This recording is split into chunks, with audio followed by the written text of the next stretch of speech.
There's no need to fear. Underdog is here.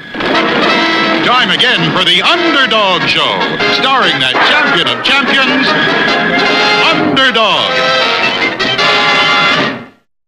Not a bird, not a plane, not even a frog. Just little old me, Underdog. There's MC and his buddy Julie, go-go-gophers on the run. The stories of McBragg outrageous, no one could be more courageous. Underdog! Underdog! Underdog! Underdog! Join the king in Bongo Congo, meet a cat with Savoir Faire. Go watch the hunter chase the fox, he shooters on the rocks, and then there's Underdog! Underdog! Underdog! Underdog! Speed of lightning, roar of thunder, fighting all who rob and plunder. It's time for Underdog! Underdog!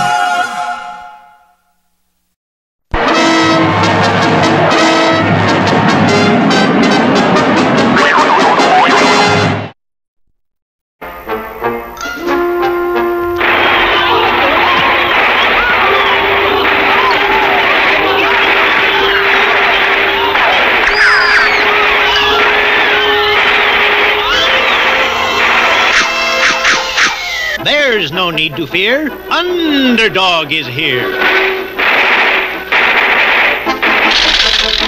Come on, let's scram. These bullets don't hurt him.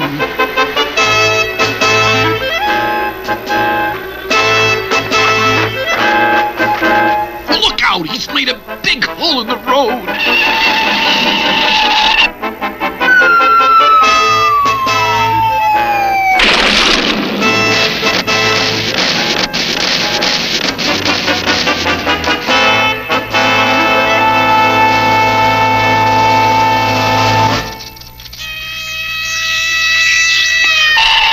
All right, men, you can take them away. Thanks, Underdog. We don't know what we do without you. And so it went. The endless battle between Underdog and Riff Raff, public enemy number one.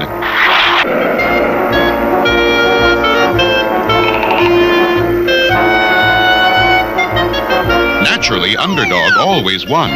When Riff tried to rob a grocery store, Underdog was right on hand.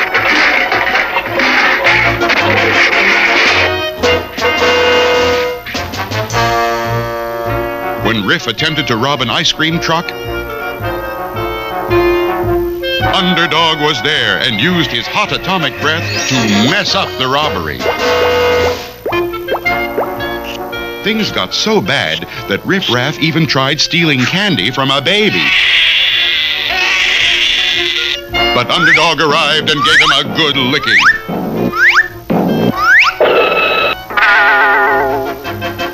Until at last, Riff Raff went from public enemy number one to public enemy number 5,280, and everyone laughed at him. So Riff stayed home and sulked and watched television. And the biggest news of the day is the large shipment of gold that will be taken across the country by railroad. It is the greatest amount of gold ever shipped, and it is so valuable that the government has asked Underdog to guard it on its journey. That's it. This is my big chance to get back to being number one crook. I'll grab the gold.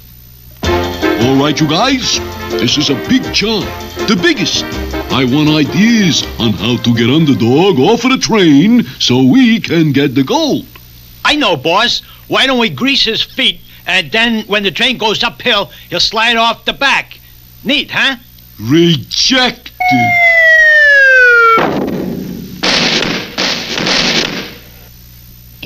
Why don't we tie a firecracker to his tail and put him into... Rejected. Why don't we put dark glasses on him? Then he'll think it's night and go to sleep and... Rejected. Idea. We grab Sweet Polly, put her in a balloon, see, and send her up in the air. She hollers, help, help, and like that. So? Here's the beauty part. We put up about 100 other balloons, each with a record player, and a record of Sweet Polly shouting help. Under will be so confused, it'll take him hours to find the real Polly, and meantime, we can put the bite on the gold. Sensational! Ollie, ollie, and free! Now, here is the plan. Will the plan work? Will Underdog stay at his post and thereby lose Sweet Polly? Or will he rescue Sweet Polly and leave the gold to Riff Raff? There's excitement ahead in our next episode.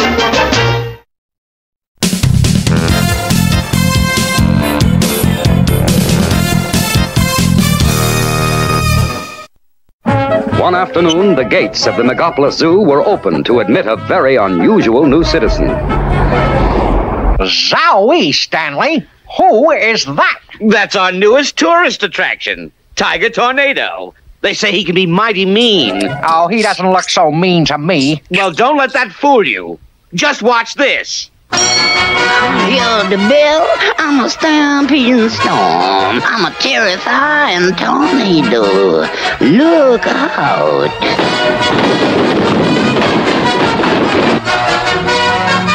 You see, whenever he hears the bell, he starts fighting.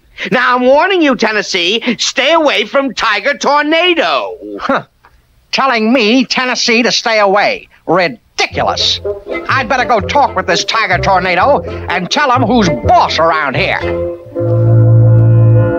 You're Tiger Tornado, right? That's me, all right. Well, for your information, I am Tennessee Tuxedo. You see, I'm in charge around here, and I want you to understand... Hey, that's a pretty good punch you got, Tiger. That's right, all right. What's it to y'all? Take it easy. I happen to beat your bow at jump, and you and me can help each other. I bet you'd like to have all the others in the zoo waiting on your hand and foot, right? That's right, all right. Oh, I could use a little waiting on. I'm a tired tiger. Okay. With your muscles and my brains, we can take over the zoo from Tennessee Tuxedo. Listen. See those marbles, Tiger? Well, one of the first rules of safety is never leave marbles lying around, right? That's right, all right. So, us bad guys don't follow the rules. Now, all we do is wait at the bottom of the stairs. Come on. I'll do the bongo congo.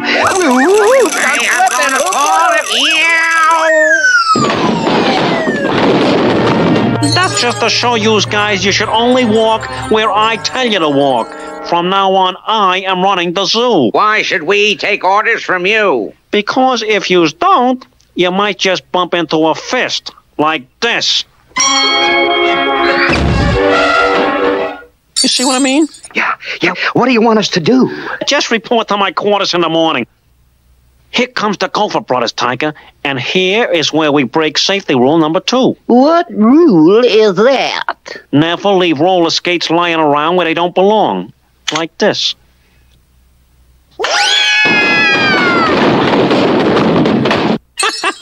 That was quite a ride, boys. If you don't want to go for another one, just remember that from now on, I am the boss of the zoo. You can't bully us, Jerboa. We aren't scared of you. Oh, no? Well, maybe you're scared of a tornado, like this one.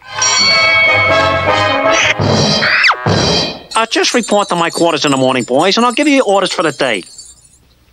Now, we break safety rule number 3 by leaving these rakes out here instead of in the tool house where they belong. Who's that coming now, Jerboa? That is Alphonse the giraffe and Peanuts the elephant. And they are in for a little surprise. Well, now, fellas, what do you mean by walking on my rake? Looks like I'll have to teach you a lesson, unless, of course, you'll, By the next morning, Jerboa and Tiger had bullied all the zoo citizens into doing what they wanted. Here I go, Tiger.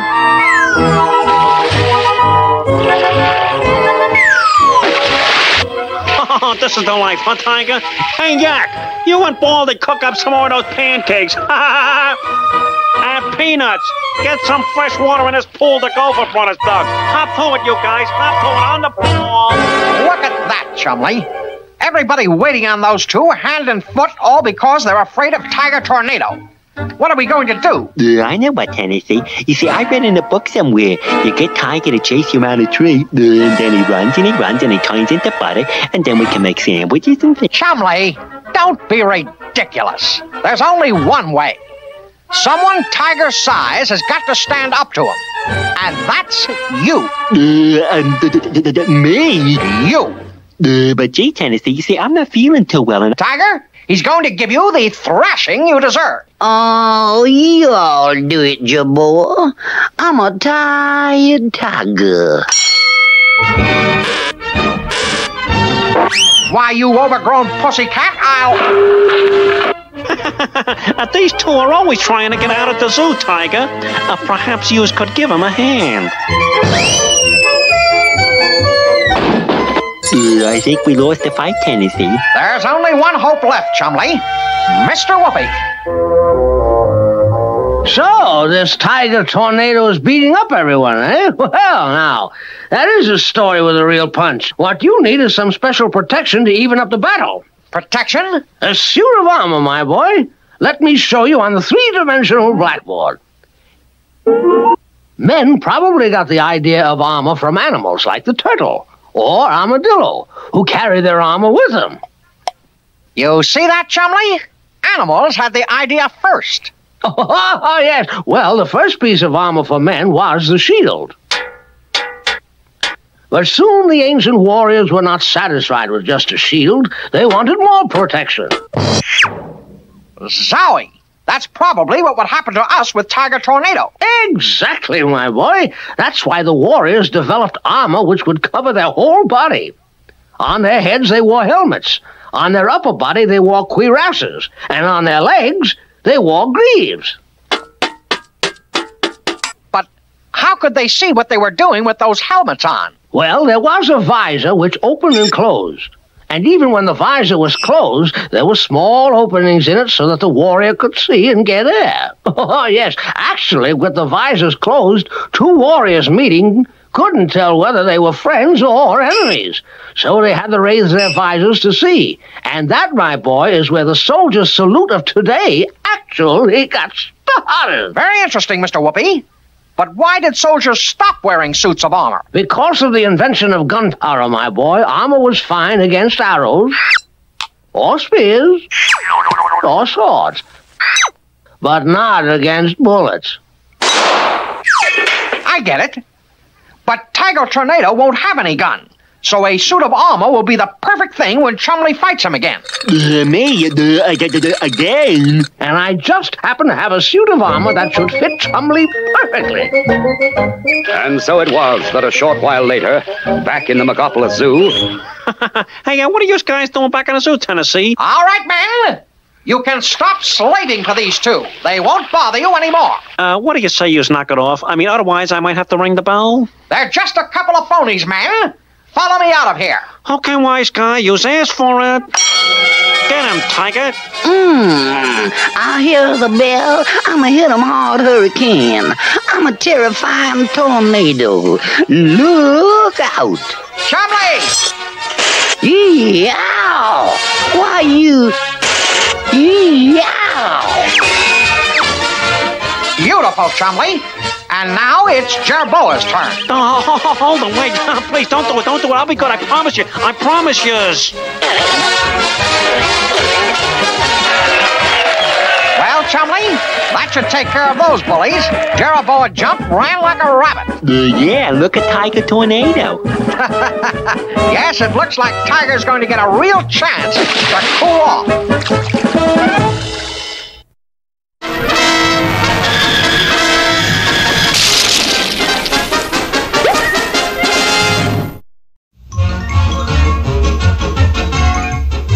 The governor will be arriving at any moment, Klondike. The governor? Yes, indeed, and I know that the governor's favorite delicacy is cream puffs. Cream puffs? Yes, I want you to walk up to the little Swiss baker on the mountain and buy a dozen cream puffs and have them back here by 12 o'clock sharp. You can count on Klondike Kat. Good. And, oh yes, watch out for Savoir Faire. If Savoir Faire gets any place near me, I'll make mincemeat out of that mouse. Carry on. You right? 1 dozen cream puffs, little Swiss baker. These cream puffs are for the governor. Shush, Malamute. We must not let the Klondike Kat know we are here. Imagine the major worrying about Savoir Faire when I'm on the job. Oh, if that mouse comes around, I'll lock him up in irons. I'll hang him up by his heels. He'll never touch one of the governor's cream puffs. Here you are, Klondike Kat. 12 beautiful cream puffs. Now I've got to hurry back down the mountain to Fort Frazzle and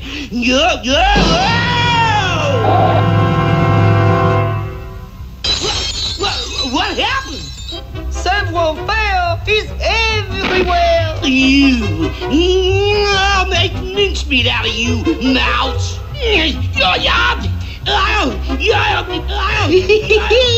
Poor Klondike Kat, he cannot move.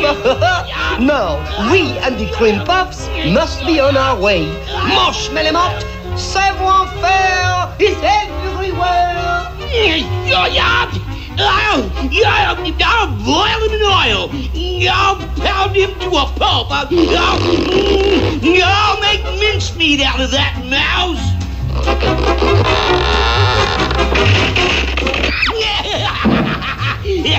Here I come, Savoir Faire. Oh, it seems the Klondike Kat has broken free.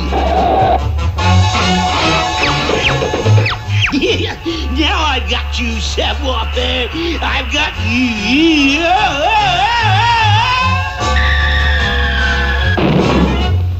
Yeah. Somebody get me down.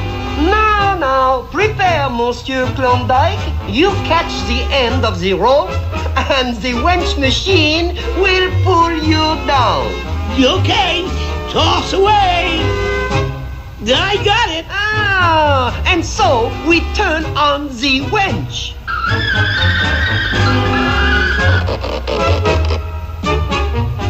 What are you doing, Savoir Faire? Happy landings, Klondike Kat. And so, Malamute, let us now prepare for the cream puffs.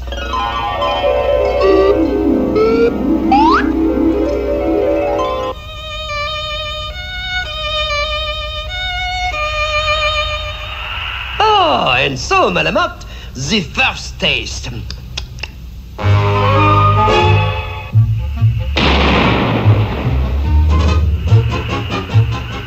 Oh, yes, Governor, I'm sure you like our cream puffs, and Klondike Kat should be bringing them at any moment now. My favorite delicacy.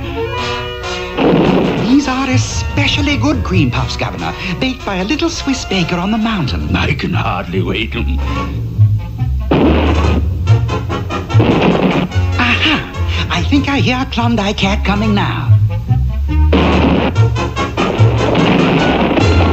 I say, he's not much of a waiter, is he?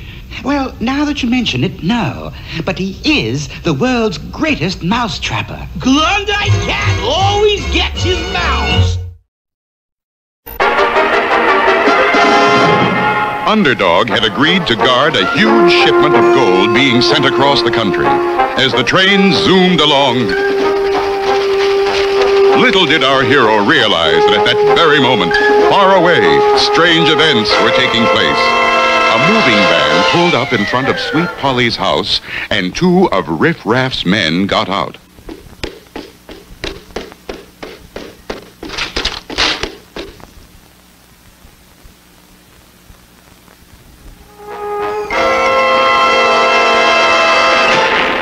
There's no need to fear. Underdog is here. Help! Help! Oh, help!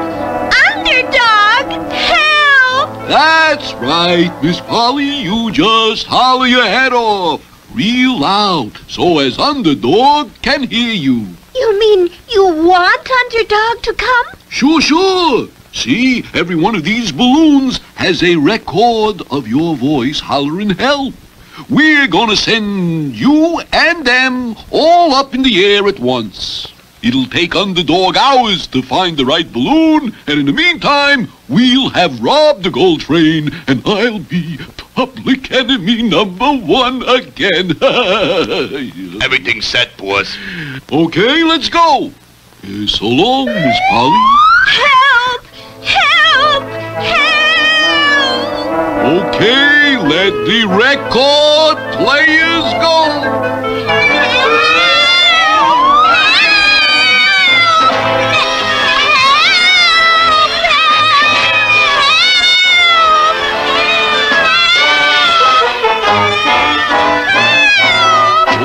Now, let's get to that railroad station and stop the gold train. Hark, hark, I hear a scream. Sweet Polly's in trouble, it would seem. Underdog, without a moment's hesitation, decided that Sweet Polly's life was worth more than all the gold in the world. And...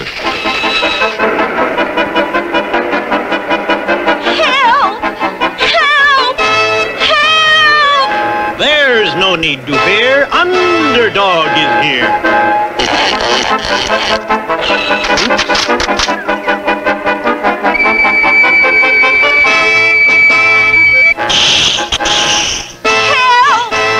Help! Help!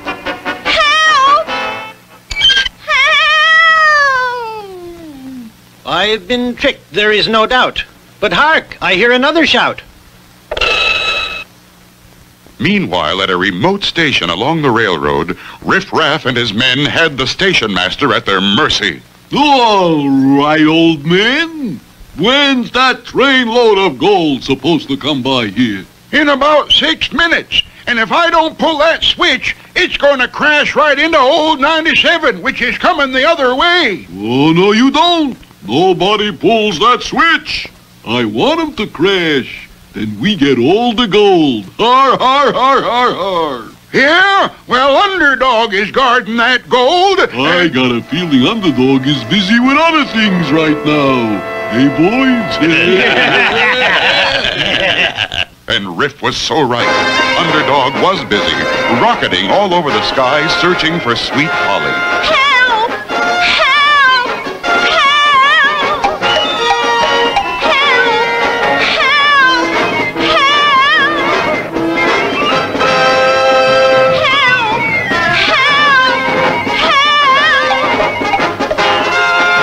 But what of the real Sweet Polly? She was now in real trouble. Her balloon had sprung a leak. And she was plummeting to earth at a terrifying rate. Help! Help! Underdog! Help! Will Underdog get there in time? And if he does, can he get back to the gold train in time? There's plenty of excitement ahead.